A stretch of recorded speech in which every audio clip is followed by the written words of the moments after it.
శుద్ధ పున్నమి వెన్నెల్లో సమ్మక్క సారళక్క దేవతలు గద్దెలపై కొలువుదీరే ఘడియలు ఆసన్నమవుతున్నాయి. ఇప్పుడు అన్ని దారులు మేడారం వైపింగ్ వనం జనంతో నిండిపోతోంది.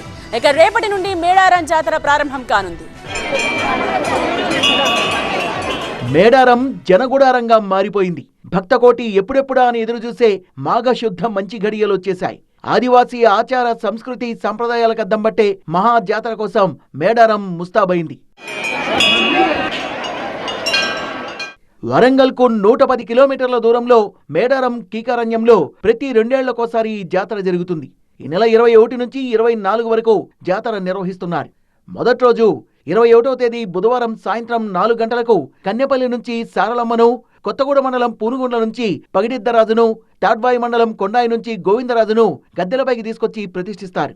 22వ తేదీన చిలుకలగుట్ట నుంచి సమ్మక్కను ఆదివాసీ ఆచార సంప్రదాయాల ప్రకారం తీసుకువచ్చి గద్దెపై ప్రతిష్ఠిస్తారు. శుక్రవారం దేవతలకు భక్తులు మొక్కులు చెల్లించుకుంటారు. శనివారం దేవతలు వనప్రవేశం చేస్తారు.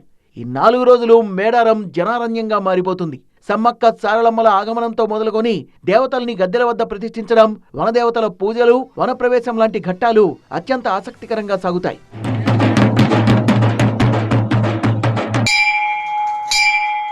ఈసారి జాతరకు అన్ని తానై ఏర్పాట్లు చేశారు స్థానిక మంత్రి ఆదివాసీ బిడ్డ సీతక్క.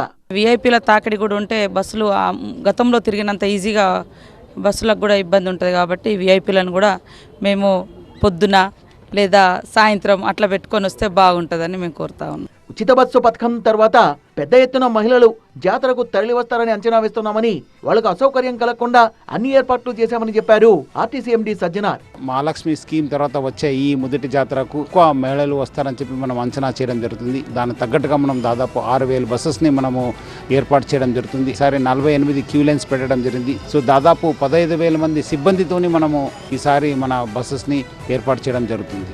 వనదేవతల జాతరకు జనం తరలి వెళ్తుండడంతో ఇప్పుడు జనంతో వనమంతా నిండిపోయింది.